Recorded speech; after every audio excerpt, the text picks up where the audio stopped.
खबर में खुशामदीद। मैं हूँ आपका होस्ट सईद काजी और मेरे साथ मेरे को होस्ट है मियां शाहिद। आपको रन डाउन आपकी खिदमत में पेश करते हैं, फिर मौजूद मेहमान उनका तारुफ भी करवाएंगे। इमरान खान से मुलाकातों पर 8 फरवरी तक पाबंदी है, ये कह दिया गया है। साथ ये भी कहा गया है कि ये कनकरेंटली सज़ाएँ नहीं चलेंगी। अगर इस तरह अगर कनकरेंटली नहीं चलती तो 30 साल तक गोया खान साहब जेल में रहेंगे। ये क्या मामला है, बहरहाल इस पर बात करेंगे। उधर वज़ीर-ए-आज़म साहब किसी नौईयत के मुज़ाकरात चाहते हैं। Is he capable of doing that? उनके पास मैंडेट है इससे इन मुज़ाकरात का या नहीं, इस पर भी हम बात करेंगे अपने माहिर से। PIA आखिरकार बिक गई 135 बिलियन डॉलर में रुपए में, और 135 बिलियन में सिर्फ पाकिस्तान को जो सरकार को मिलेगा वो 10 सवा 10 अरब रुपए मिलेंगे। बाकी री इन्वेस्टमेंट होंगी, वही री इन्वेस्टमेंट जो शायद हमने के इलेक्ट्रिक में देखी थी। कल भी हम आपकी खिदमत में ये अर्ज़ किया था कि 20 अरब का तो प्रोविडेंट फंड वर्कर्स का पड़ा हुआ है, तो क्या उसी में से उठा के जो है जिन्होंने खरीदी है वो दे देंगे 10 अरब रुपया, और सारा सामान, सारे रूट्स, सारी प्रॉपर्टी गई हमारे हाथ से? या ये माशाल्लाह बहुत अजीम डील की है, या फिर उस रिपीट किया है हमने IPPs का? इस हवाले से बात करेंगे। इसके साथ साथ फील्ड मार्शल साहब ने 8 अरब डॉलर के दफाई मुआहदे कर लिए, इनकी तफसील आपसे पूछेंगे। मेरे साथ मोहसिन बेग साहब मौजूद हैं, मारूफ तजिया निगार हैं, किसी तारुफ के मोहताज नहीं। बेग साहब, thank you for your time.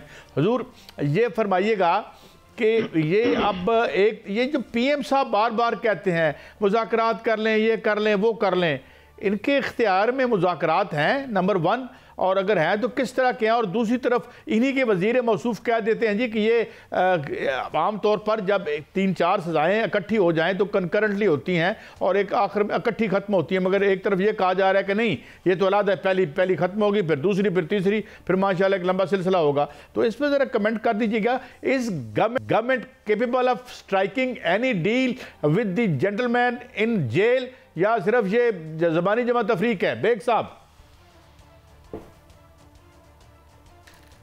तो देखा जाए PM साहब जो मेरे ख्याल में उनका जो मफहूम है डायलॉग का, वो है जो सिटिंग लोग हैं पार्लियामान के अंदर, not a convicted guy in Adiala jail.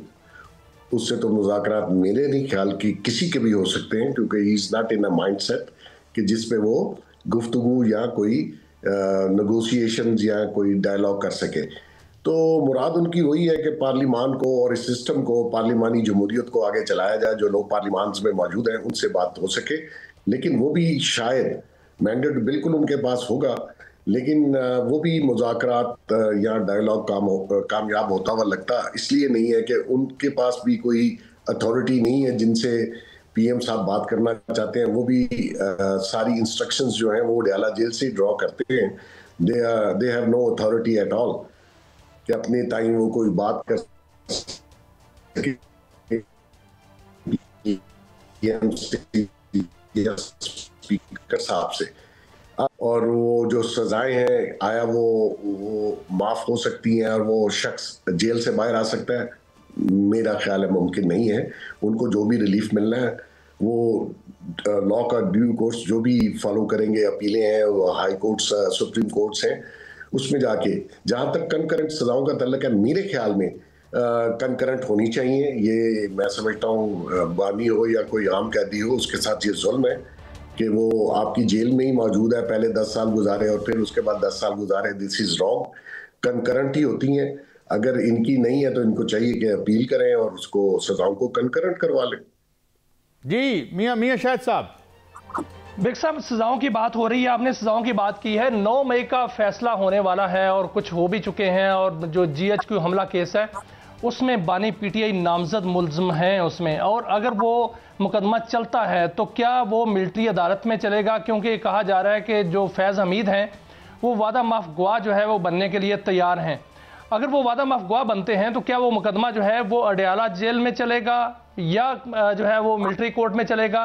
और दूसरा सर, मुलाकातों का मामला है। मुलाकात तो आज भी नहीं हुई, और हुकूमत ने कहा कि 8 फरवरी तक मुलाकात नहीं हो सकती। तो क्या वो जो दबाव डाला जा रहा था, आलमी दबाव, फैसला कर लिया गया है कि कोई दबाव कबूल नहीं है? देखिए मियां साहब, थोड़ी सी हमने इतनी मालूमात ही हैं कि अगर 9 मई का मुकदमा उन्होंने आर्मी एक्ट और आर्मी कोर्ट्स में चलाना है एज ए सिविलियन, वो फैसला तो है इनके पास और इनकी चॉइस है कि वो चलाएं। दूसरा ये कि मेरे ख्याल में जो फैज़ हमीद साहब हैं उनको सज़ा हो गई, वो सजा से पहले तो शायद वादा माफ गवाह बनते, अब उनको वादा माफ गवाह बन के कोई रिलीफ मेरा ख्याल में मिल नहीं सकता। तो वैसे भी जो पार्टनर इन क्राइम हो उनका शायद कसूर ज्यादा होगा 9 मई में, बाकियों का शायद कम होगा, क्योंकि ही वाज द प्लानर, उसी ने प्लान करके इनको दिया कि ये 9 मई में ये काम हो सकते हैं। और वो 9 मई जब हुआ तो वो आप सब ने देखा कि वो इंस्टॉलेशंस और वो सारी चीज़ें, वो किसको मालूम था कि कहाँ जाना है, लेकिन उन्होंने ऑलरेडी सबको बताया हुआ था कि आपने इस सिटी में इस इंस्टॉलेशन पे जाना है और हमला करना है।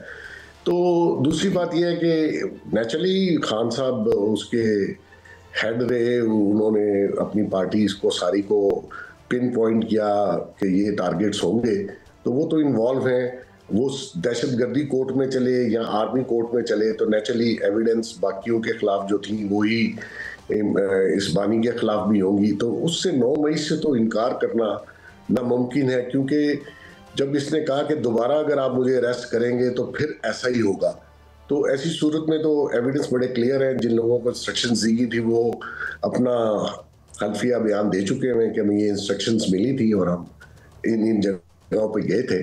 तो वो तो वक्त ही बताएगा कि आर्मी कोर्ट में करते हैं या दहशतगर्दी कोर्ट में करते हैं, लेकिन इक्विवेलेंट केस तो बहरहाल वो चलेगा। अच्छा बेग साहब, ये फरमाइएगा कि ये हुकूमत सिटिंग गवर्नमेंट की ये भी है, बार बार वो कहते हैं जनाब कि जी बाजवा साहब पर भी केस चलाएं।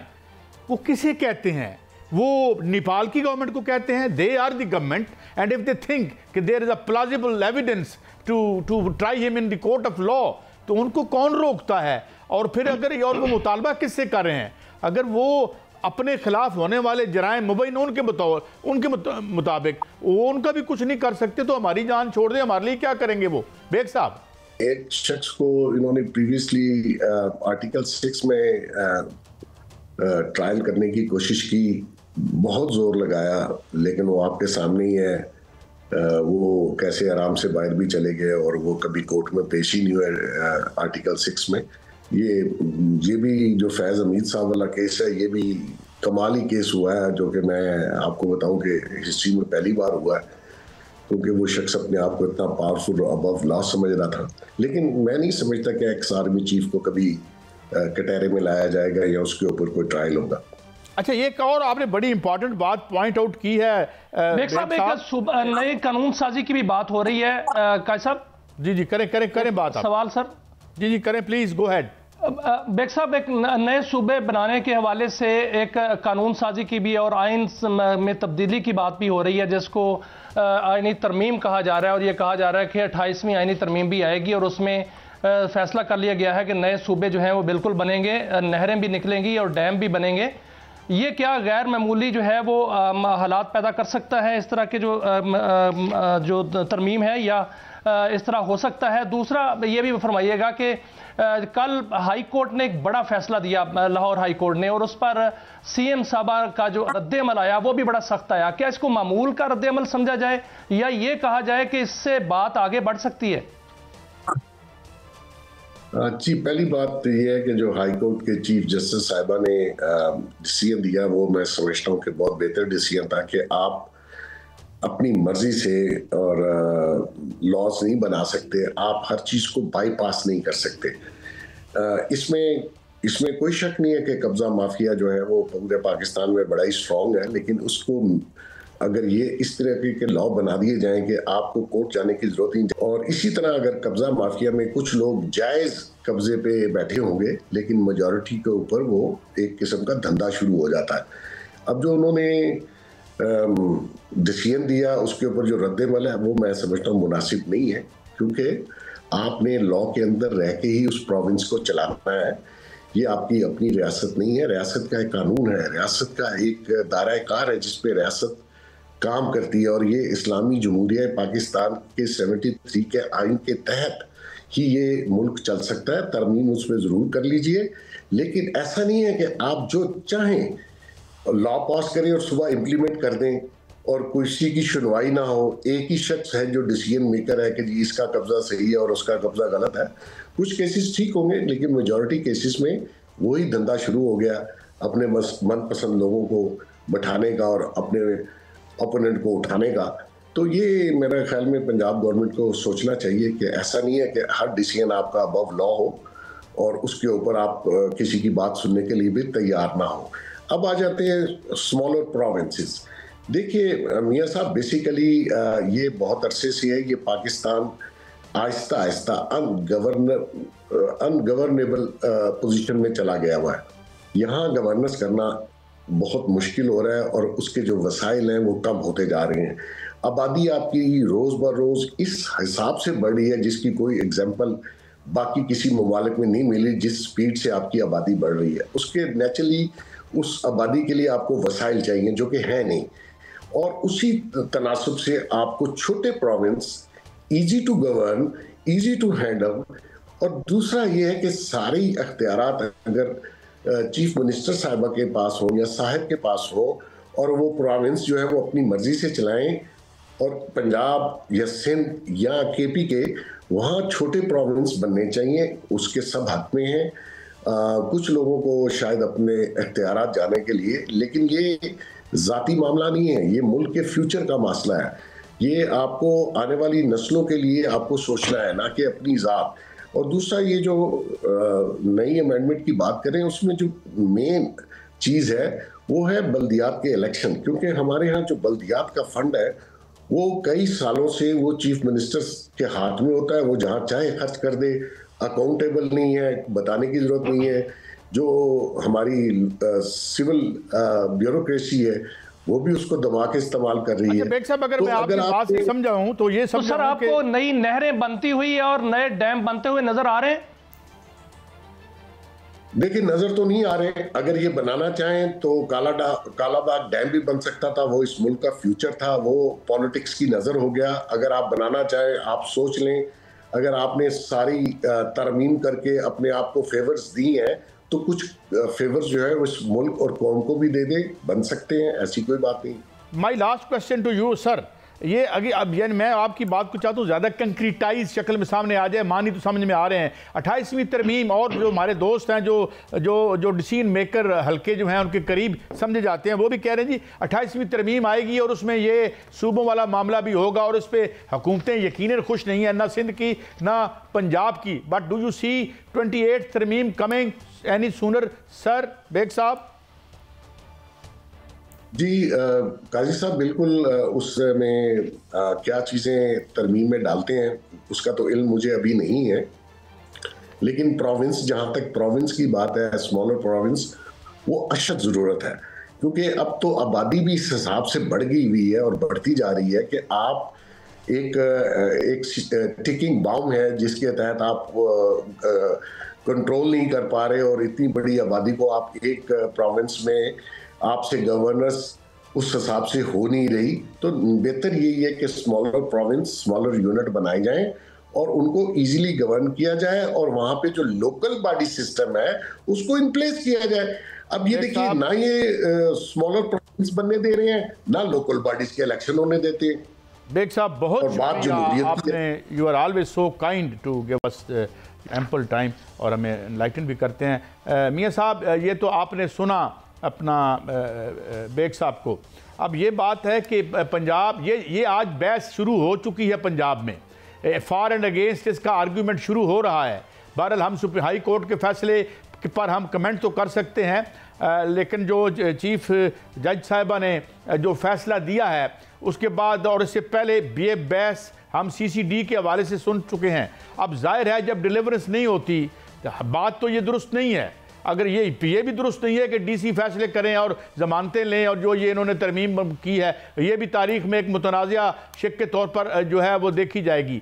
मगर सवाल ये है कि जब हम अपनी आज सोसाइटी देखते हैं कि आदमी 35-35 साल केस लड़ते रहते हैं और जनाब उनको इंसाफ नहीं मिलता, तो ये एक जो ये तमाम चीज़ें हैं एक मसक शुदा निज़ाम में मज़ीद जो मसखपन है उसको बढ़ा देते हैं। एक ब्रेक की तरफ जाते हैं, ब्रेक से वापस आएंगे, इससे मज़ीद बात करेंगे PI की नीलामी। आज एक बहुत बड़ा दिन है नेगेटिवली और पॉजिटिवली, बहरहाल इस पर बात करेंगे। हमारे साथ डॉक्टर फ़ारूक सलीम होंगे, उनसे हम गाइडेंस लेंगे एक ब्रेक के बाद।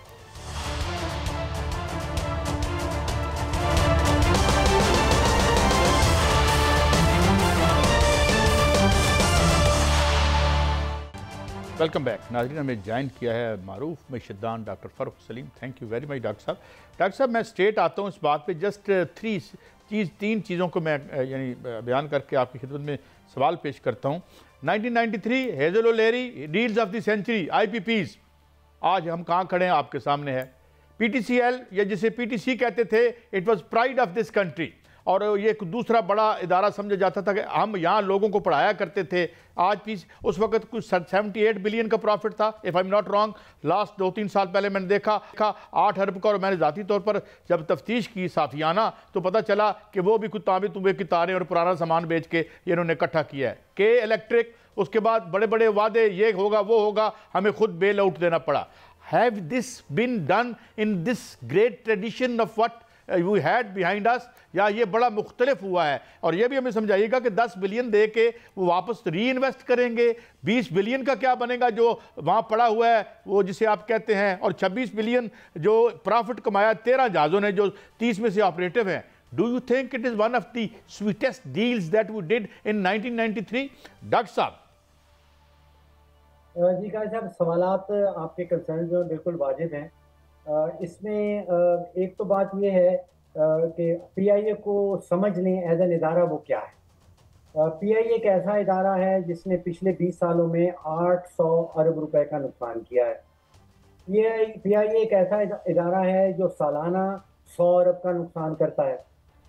अब जो नुकसान की जब हम बात करते हैं कि हुकूमती नुकसान है, तो हुकूमती नुकसान का मतलब है कि काजी साहब ये आपका और मेरा नुकसान है, क्योंकि हुकूमत नुकसान पूरा करती है टैक्स पेयर्स के पैसों से। तो टैक्स पेयर्स ने पिछले 20 सालों में 800 अरब का नुकसान किया है सिर्फ PIA में, और टैक्स पेयर्स हर साल 100 अरब रुपए का PIA के अंदर नुकसान करते चले जा रहे हैं। अब पिछले 20 सालों में PTI की हुकूमत भी आई है, पीपल्स पार्टी की हुकूमत भी आई है, PMLN की हुकूमत भी आई है। सभी हुकूमतों ने PIA के अंदर नुकसान किया है। पिछले कोई 20 सालों में 1 दर्जन वज़ीर आज़म आए हैं, और औसतन हर वज़ीर आज़म ने 70 से 80 अरब रुपए का सिर्फ PIA में नुकसान किया है। अब ये स्टेज पे PIA बैठी है, यहाँ पे ये हुकूमत की मजबूरी है निचकारी, ये कोई पॉलिसी ऑप्शन इस वक्त नहीं थी। ये IMF की कंडीशनैलिटी भी थी, और इस दफा जैसे मैंने कहा कि अब हुकूमत के पास कोई रास्ता नहीं बचा। पहली बात। दूसरी बात, आप फोकस कर रहे हैं कि वो 10 बिलियन का क्या होगा, 135 बिलियन की बोली लगी है, 115 बिलियन की बोली लगी है। इस दिचकारी के अमल में हुकूमत का गोल जो है वो पैसे बनाना नहीं है, वो पैसे बचाना है। ये 110 बिलियन 135 बिलियन बचाना है, 100 अरब रुपया सालाना। तो इसमें ये ना सोचिए कि एक इंटरजेक्शन डॉक्टर साहब, पैसे बनाना गवर्नमेंट का गोल नहीं है, तो पैसे बनाना किसका गोल है? 2000 अरब रुपया कहा कल यहाँ हमारे प्लेटफॉर्म पे 64 हमारे पास इंतहाई जो महंगे नाकाबिले खरीद जो हैं रूट्स हैं, जो हमने ओपन स्काई पॉलिसी में हमने खाक पी। अब 2000 अरब का इकट्ठा नुकसान करके जान छुड़ा लें। पहले इस तरह मारा, अब इस तरह मार रहे हैं। देखिए, बुनियादी नुक्ता यह है कि क्या आपने हुकूमत को प्राइवेट सेक्टर के बिजनेसेस में उलझाना है या उनसे हुक्मरानी करवानी है। PIA के अंदर नुकसान सामने है, नुकसान आपका और मेरा है। दुनिया भर में जितनी भी रियासत की स्टेट ओन एयरलाइंस थी, वो तकरीबन सारी रियासतों ने उसको प्राइवेटाइज कर दिया है। तो या तो बाकी दुनिया के ममालिक जो हैं वो गलत काम कर रहे हैं, वो प्राइवेटाइज किए चले जा रहे हैं, या पाकिस्तान जो है वो गलत काम कर रहा है। डॉक्टर साहब, फिर मैं माफी चाहता हूँ, एक सवाल और करूंगा, डॉक्टर साहब बिल्कुल ठीक है, आप बिल्कुल ठीक कह रहे हैं कि नुकसान को बचाना चाहिए और हुकूमती पैसा जो है वो बचाना चाहिए, लेकिन सर एक मिसाल वाज़ेह है और सामने है। मियां साहब एक मिनट मुझे दीजिएगा। मियां साहब, ये तो आपने कहा government has no business to do business, तो अब जो हमारे हुक्मरान हैं वो तो जाती कारोबार करते हैं। Those who run the government, they are running their own private business and they make fabulous money. एक तो ये है, उन पर कोई पाबंदी नहीं है। सेकेंडली ये कि आप पहले इसको नुकसान में धकेला हर PM ने, और बेचने के बाद जब ये मुर्दा बन गया तो फिर हम गिद्धे बन के ऊपर आ जाएं। एक थ्योरी है, how far you agree with this? देखिए, जिस पाकिस्तान में आज आप और मैं रह रहे हैं, मुझे इस पाकिस्तान में 65 साल हो गए। ये वो पाकिस्तान नहीं है जिसमें मैंने 65 साल गुजारे। जो तरमीम कानून में आई हैं, जो आइन में तरमीम हमने की हैं, उसके नतीजे में मुझे जो पाकिस्तान नज़र आ रहा है, उस पाकिस्तान में अब एक सेंट्रलाइज अथॉरिटी है। जो ताकत का दायरा है वो मकबूज हो गया है, वो फोकस हो गया है। जिस पाकिस्तान में अब आप और मैं रह रहे हैं, वहाँ पे अदालती निज़ाम जो है वो मुकम्मल तौर पे रिस्ट्रक्चर कर दिया गया है। अब आपने ये सोचना है कि ये इदारे जो पाकिस्तान की रियासत चला रही है, पिछले 15-20 सालों से चला रही है, 5-6 हज़ार अरब रुपए का स्टेट ऑन एंटरप्राइज में नुकसान कर चुकी है। ये इस स्टेज पे आपके पास कोई चॉइस नहीं बची। ये नुकसान हुकूमतें बर्दाश्त नहीं कर सकती, ये नुकसान पाकिस्तान के टैक्स पेयर बर्दाश्त नहीं कर सकते। अब कोई पॉलिसी ऑप्शन नहीं है, ये मजबूरी है और ये IMF की शराइत में शामिल है। क्या ये पाकिस्तान के लिए अच्छा? डॉक्टर साहब एक फरमाइएगा कि हुकूमत कहती है कि ये सबसे बड़ी निजकारी है अब तक की, 135 अरब रुपए में PIA का फरोख्त हो जाना बहुत बड़ी कामयाबी है। आप फरमाइएगा कि जब अगर इसमें इन्वेस्ट होता है ये पैसा और वाकईतन इन्वेस्ट होता है कि इलेक्ट्रिक की तरह जो है वो इसको बेल आउट पैकेज नहीं देना पड़ता, तो फिर आप इसका मुस्तकबिल क्या देख रहे हैं कि वाकईतन PIA वो एयरलाइन बन सकती है जो दुनिया में नाम भी कमा सकती है और दुनिया की 10 बड़ी एयरलाइंस में उसका शुमार हो सकता है और उससे नई बड़ी रोजगार भी निकल सकते हैं और उससे जो है वो पाकिस्तान को बहसीत मईशत फायदा हो सकता है? देखिए, PIA अब हुकूमत पाकिस्तान की जिम्मेदारी नहीं रही। PIA प्राइवेट सेक्टर में चली गई है। ये तरक्की करती है या डूबती है, इसमें टैक्स पेयर्स का नुकसान या फायदा नहीं होने वाला। अभी तक 20 साल से आप और मैं इसमें नुकसान कर रहे हैं, अब ये प्राइवेट सेक्टर में चली गई है। देखिए, अभी बहुत सारे चैलेंजेस जो हैं, जिसको हम कहते हैं पोस्ट प्राइवेटाइजेशन का एरा, उसमें सामने आने वाले हैं। बहुत बड़ा प्रॉब्लम जो है वो लेबर का सामने आएगा। क्या लेबर का इशू जो है वो रिजॉल्व हो पाएगा? क्योंकि मेरे नज़दीक लगभग 50% जो लेबर है वो PIA की वो फारिग हो जाएगी। जब वो फारिग हो जाएगी तो जो 50% रह जाएंगे उनकी प्रोडक्टिविटी बढ़ जाएगी और उनकी तनख्वाहें भी बढ़ जाएंगी। लेकिन जो 50% फारिग हो जाएगी उनका क्या बनेगा? क्या वो अदालतों के पास जाएंगे? क्या अदालती मुदाखलत प्राइवेटाइजेशन पोस्ट प्राइवेटाइजेशन एरा में सामने आ जाएगी और अदालतें इस डील के अंदर मुदाखलत करना शुरू कर देगी? अगर किया तो फिर नुकसान होगा। अच्छा डॉक्टर साहब, एक और सवाल क्योंकि मैं चाहता हूँ और लाइट आप अभी आपने बड़ा खूबसूरती से पॉइंट आउट किया कि अब ये हमारा बिजनेस नहीं है कि वो नुकसान में जाती है या फायदे में जाती है। जब से हमने डीरेगुलेट किया वापडा को, तो जाहिर है IPPs के मुनाफे थे, हमारा क्या लेना देना था? इंडस्ट्री हमारी ठप हो गई, लोग बेरोजगार हो गए, डी इंडस्ट्रियलाइजेशन हो गई और ultimately the common man in the street suffered. चाहे वो बिजली के बिल हों, चाहे उसका वो रोजगार हो, जिसमें अभी पता चला कि 100 से ज़्यादा फैक्ट्रियाँ जिनिंग और ये बंद हो गई इसकी। तो अल्टीमेटली वो तो सफ़र तो आम आदमी करेगा because of these faulty and anti people policies. जी काजी साहब, तो सबक सीख लीजिए ना कि अगर के इलेक्ट्रिक ने हुकूमत ने ये गलतियाँ की हैं तो क्या हमने दोबारा वो गलतियाँ दोहरानी हैं? क्या मुकम्मल तौर पे इसको प्राइवेटाइजेशन जो 100% शेयर्स की बात की जा रही है और मुकम्मल मुदाखलत हुकूमत बंद कर देगी? ये सवालात अभी बाकी हैं। क्या हुकूमत अपनी सियासी मुदाखलत जो है वो प्राइवेटाइज PIA के अंदर जारी रखेगी या ख़त्म कर देगी? क्या वो हायरिंग के डिसीजंस, क्या वो प्राइसिंग के डिसीजंस, क्या वो रूट्स बंद करने और नए रूट्स खोलने के डिसीजंस, उसमें अगर तो हुकूमत पाकिस्तान मुदाखलत जारी रखेगी तो फिर वो हाल हो सकता है जो आपने बताया कि जो के इलेक्ट्रिक के साथ हो रहा है। अगर तो हुकूमत अपनी मुदाखलत कम्प्लीटली विड्रॉ कर लेती है तो फिर ये आपकी और मेरी और हुकूमत की जिम्मेदारी नहीं रहे। तो ये देखना भी बाकी है। चलिए डॉक्टर साहब, my last question to you in this regard. Doctor साहब, अभी काजी साहब ने एक सवाल किया था जिसमें IPPs की बात की थी। डॉक्टर साहब, अभी आज जो है नेपरा ने एक बड़ा फैसला दिया है व्हीलिंग चार्जेस के हवाले से और उन्होंने ये इजाज़त दे दी है कि कोई भी सनत या कोई बड़ा सारिफ डायरेक्ट जो है वो पावर प्लांट से बिजली खरीद सकता है। तो आप क्या समझते हैं कि इससे जो मुकाबले की फ़ज़ा पैदा होगी और हो सकता है कि जो कम जो है सस्ती बिजली बना रहे हों वहाँ से बिजली खरीद कर बिजली के जो है निर्ख कम हो सकते हैं? इससे ये फ़ायदेमंद है? जी, this is the right step. पहला कदम उठाया गया है प्राइवेटाइजेशन की तरफ। देखिए, अब सवाल ये उठ रहा है कि अगर हुकूमत वक्त के पास ये काबिलियत है कि वो अपने इस्लाहाती एजेंडे का सिर्फ ऐलान नहीं करती बल्कि उस ऐलान के ऊपर अमल दरामद करने की भी काबिलियत रखती है, तो पीआईए तो प्राइवेटाइज हो गया। अब बिजली के शोबे में मैंने जैसे बताया कि कोई 2,500 अरब का नुकसान हो रहा है, गैस के शोबे में कोई 2,600 अरब का नुकसान हो चुका है, और अभी 110 और रियासती इदारे भी हैं जो 5-6 हज़ार अरब का नुकसान करते हैं। तो अगर पीआईए को प्राइवेटाइज करने में कामयाब हो गई है तो बाकी इदारों को भी प्राइवेटाइज करना पड़ेगा।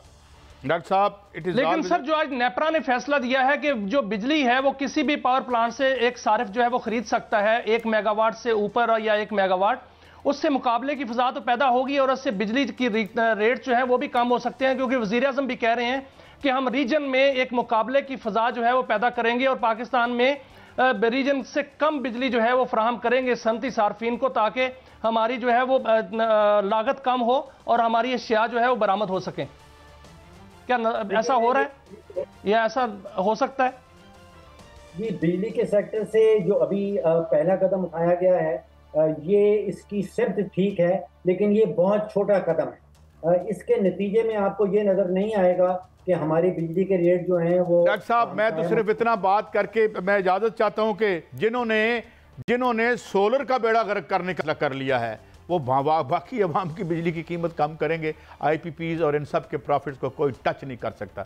दे are personally untouchable, their profits are untouchable. ये है आज तक की तारीख, कल शायद बदल जाए। ब्रेक के बाद हाजिर होते हैं और बात करते हैं कि 8 अरब डॉलर के दिफाई मुआहदे हुए, ये क्या सिलसिला है। हमारे साथ मौजूद होंगे air vice marshal retired Ejaz Mahmood Malik साहब, हमारे साथ रहिए।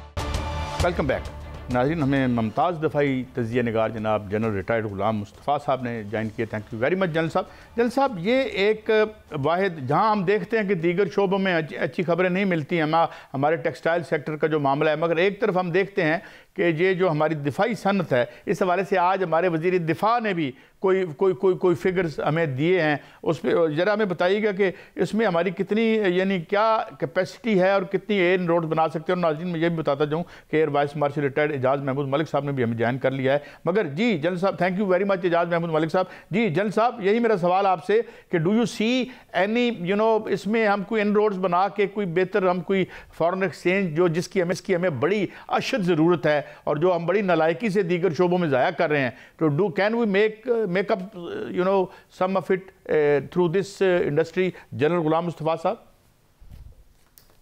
जी डेफिनेटली। देखिए, ये रिसेंट जो इंडिया के साथ मई में हमारा हुआ था, उसके बाद से दुनिया ने देखा है कि पाकिस्तान की जो इंडिजिनस कैपेबिलिटी है वो अल्हम्दुलिल्लाह काफ़ी अच्छी है। It's not the best in the world, but it is not as bad as जो हमारे जहन में आमतौर पे रहता है। तो अल्लाह का शुक्र है कि ये अच्छी खबरें हैं। ये अगर हमारी जो इंडस्ट्री है, कम से कम डिफेंस इंडस्ट्री, ये चलना शुरू हो जाए तो ओवरऑल जो मैन्युफैक्चरिंग सेक्टर में हमारी कमजोरियां हैं काफ़ी हद तक इसको ये कवर कर सकती है। और पर्टिकुलरली ये जो हमारे मशाक तैयारे हैं और JF-17 हैं, ये दोनों तो अभी अपने लोहा मनवा चुके हुए हैं और इन दोनों की जो सेल है, वह अज़रबैजान है या लीबिया है, वो ऑन द कार्ड्स है और होनी चाहिए भी, क्योंकि इस कीमत पे और इस कैपेबिलिटी के जहाज जो हैं वो आपको इंटरनेशनल मार्केट में और कहीं नहीं मिल सकते, क्योंकि इस कैपेबिलिटी के जहाज या जिस तरह JF-17 है या हमारा मशाक सुपर मशाक है, इन तैयारों की ऐसी इस कैपेबिलिटी के तैयारों की कीमतें बहुत ज़्यादा हैं बाकी इंटरनेशनल मार्केट में। तो पाकिस्तान एक मिड लेवल की एक इंडस्ट्री के तौर पर सामने आ रहा है और ये पाकिस्तान के लिए बहुत अच्छी खबर है, अवाम के लिए बहुत अच्छी खबर है। और अल्लाह करे जल्दी ये मटेरियलाइज होना शुरू हो जाए तो इसके बाद आपके जो पाकिस्तान की इकोनॉमी के जो बिल्कुल ज़ीरो हुई, पिछले 3 साल से ग्रोथ 2% से लेस रही है आपकी, और ये अगर ये काम हमारे चलना शुरू हो जाए तो कम से कम ये हो जाएगा कि पाकिस्तान जो अपने कर्जे देने के काबिल भी नहीं रहा और जो मसाइल पाकिस्तान के इतने बड़े बढ़ गए हैं। क्योंकि कल मैं एक हमारे इक़्तिसादियात से सुन रहा था, उसने कहा मार्केट में डॉलर दस्तयाब ही नहीं है। अगर ये हो जाता है, अल्लाह करेगा इंशाल्लाह ये हो जाएगा, तो फिर पाकिस्तान में कम से कम ये जो हम हर तीसरे दिन कशकोल लेके कभी किसी दर पे कभी किसी दर पे खड़े होते हैं, उससे पाकिस्तान का छुटकारा मुमकिन हो सकेगा ही उससे। इंशाल्लाह सर ये ज़रूर होगा और हमारी मैशत जो है वो बेहतर होगी। मैं यही सवाल जो है वो एयर मार्शल साहब की तरफ ले जाना चाह रहा हूँ। एयर मार्शल साहब अस्सलाम वालेकुम। सर जो इंटरनेशनल मीडिया जो फील्ड मार्शल साहब की तारीफ़ कर रहा है, फाइनेंशियल टाइम ने और वाशिंगटन टाइम ने बाकायदा आर्टिकल लिखा, उसमें यह कहा गया कि फील्ड मार्शल सैयद आसिम मुनीर जो हैं वो कसीरुल जहती सलाहियतों के मालिक हैं। उन्होंने बाकायदा तौर पर सफारती महाज पर भी और दिफाई महाज पर भी जो है वो कामयाबी के झंडे गाड़े हैं और मुल्क का नाम रोशन किया है। तो सर अभी जो आज़रबाईजान के बाद लीबिया के साथ जो हमारा दिफाई मुआहदा हुआ है, खबर यह है कि उसमें जो JF थंडर हैं वो भी और मिशाक त्यारे जो हैं वो भी फ़रोख्त किए जाएंगे और उसमें 18 खरब रुपया जो है वो इससे ज़्यादा 12 खरब रुपए की जो है वो डील की बात की जा रही है। कौन कौन सा सर मुल्क और भी है जो इस हवाले से जो है वो जब पाकिस्तान के साथ डील करना चाहता है और हम किस किस्म का असला जो है वो मज़ीद फ़रोख्त कर सकते हैं? वालेकुम अस्सलाम जी और बहुत शुक्रिया। जैसे अभी जनरल साहब ने फरमाया, पाकिस्तान की जो डिफेंस इंडस्ट्री है वो हार्डवेयर में और इवन जो उससे मुतल्लिका जो सॉफ्टवेयर्स हैं उसमें पाकिस्तान की डिफेंस प्रोडक्शन जो है वो अल्हम्दुलिल्लाह बहुत अच्छी, और उनमें से कई चीज़ें जो हैं वो अब बैटल प्रूवन भी हैं। तो इस वजह से डेफिनेटली इनकी एक ग्रोइंग मार्केट है और ये एक बहुत बड़ा पोटेंशियल है। इससे ना सिर्फ ये कि हमें अपने, क्योंकि जो डिफेंस इंडस्ट्रीज़ होती हैं वो उनकी साइड लाइन पे दूसरी जो एलाइड इंडस्ट्रीज़ हैं वो भी प्रोग्रेस करती हैं। जब उनको इंटरनेशनल स्टैंडर्ड का एक्सपोजर मिलता है तो वो भी अपने आप को इम्प्रूव करती हैं और फिर मल्टीपल जो है सेक्टर्स में वो टेक्नोलॉजीज़ और वो प्रोसेसेस जो हैं वो कंट्रीब्यूट करते हैं।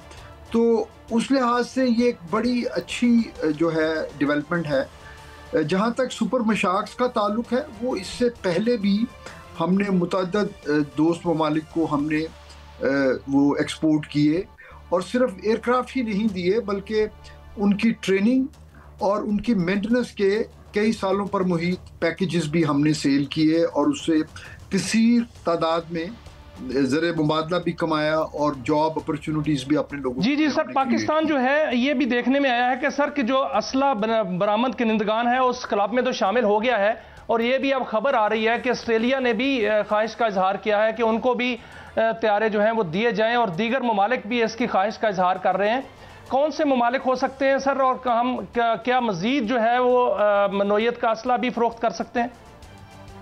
जी बिल्कुल, देखिए इस वक्त दुनिया में जिस तरह की परसीव थ्रेट्स हैं और जिस तरह की सिक्योरिटी इन्वायरमेंट हैं उसमें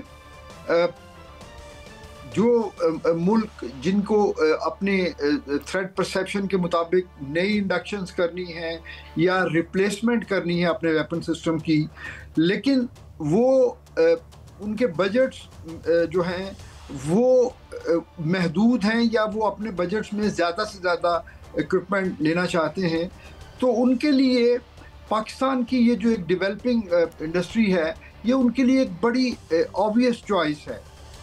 मैं आपसे ज़िक्र करूं जी, जिस वक्त इराक़ ने अपने रिवाइवल कर रहे थे और वहाँ पर उनको अपने ट्रेनिंग के लिए एयरक्राफ्ट चाहिए थे, तो वो पाकिस्तान आए और उसके बाद सुपर मशाक्स के ट्रायल्स और वो उन सब चीज़ों के बाद फिर वो दूसरे मुल्कों में भी चले गए और एक काफ़ी तातुल के बाद जब वो दोबारा वापस पाकिस्तान आए और फिर वो डील हुई, तो मैं उस वक्त सर्विंग था और हम लोग उसमें उनके साथ जब बात हो रही थी तो वो उसमें दोनों साइड्स बहुत खुश थी।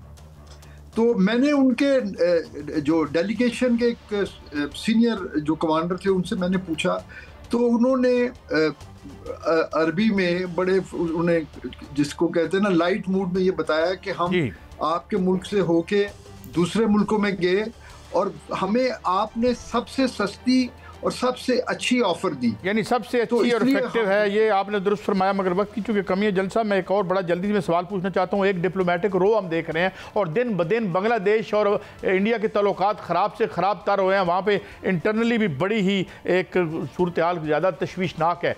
ये how do you see it, ये किस तरह से हो रहा है और उसमें पाकिस्तान के करीब आ रहा है बांग्लादेश, तो क्या है ये सिलसिला? बुरान भी है और कुर्बत की इशारे भी हैं। What is your perspective on that general साहब? देखिए, Bangladesh historically always rightest country. हम उसकी तारीख अगर आप देखते हैं तो इन्होंने ये जो ईस्ट बंगाल के ये बांग्लादेश जो बना बाद में, इन लोगों ने पहले हिंदुओं से लड़के अपने आप को बंगाल से अलहदा किया, वेस्ट बंगाल और ईस्ट बंगाल। फिर बाद में ये हिंदुओं ने अंग्रेजों से मिलकर दोबारा इसको इकट्ठा कर दिया। और अब याद हो तो इस खत्ते में अगर जो आज़ादी की जंग पहले थी, बांग्लादेश से ही लड़ा था सैयदुल्लाह की क़यादत में अंग्रेजों के साथ। तो इनको अपनी एक शनाख्त इनकी है, एक अपना इनका एक लेवल है उस सोच का। और इंडिया के लिए मसला ये है कि कल तक जो ये समझ रहे थे कि ये हमारा एक वैसाल स्टेट है, अब सडनली वो देख रहे हैं कि एक हमारा दुश्मन बन गया है ये सारा। और दुश्मनी इस हद तक बढ़ गई हुई है। अगर आपने देखा हो जब ये नौजवान को शहीद किया गया तो पूरा बांग्लादेश उमड़ आया था। इसका जनाजा मेरा ख्याल है इससे बड़ा जनाजा शायद अभी तक नहीं हुआ होगा इसका। और उस वक्त से जो आवाजें या जो वाइब्स वहां पे आ रहे हैं, दे आर एक्चुअली, उनका अगर बस चले तो आज वो भारत पे हमला करते हैं। इस हद तक जो है वो बांग्लादेश में गुस्सा पाया जाता है। तो बहरहाल इसमें एक सेविंग ग्रेस यही है जनरल साहब के पाकिस्तान दोबारा से, जाहिर है हमारा बड़ा दुख भरा एक माजी है, मगर इसमें अच्छी बात यह है कि शायद कुर्बतों के सिलसिले आगे बढ़ें। और ये भी कहा जा रहा है आइंदा प्रोग्राम में हम डिस्कस करेंगे। जनरल साहब थैंक यू वेरी मच। जनाब एयर वाइस मार्शल जनाब एजाज महमूद साहब थैंक यू वेरी मच। लगता है कि कुर्बतों के रास्ते निकलेंगे बांग्लादेश के साथ और एक पोलिटिकल स्टेबिलिटी भी आएगी। लेकिन वही बात, बांग्लादेश को भी फितनतुल दवाखिल का कुछ कराकुमा उसके अवाम को करना पड़ेगा। इंशाल्लाह बेहतर होगा। इजाज़त दीजिए, कल फिर मिलेंगे। अल्लाह हाफ़िज़।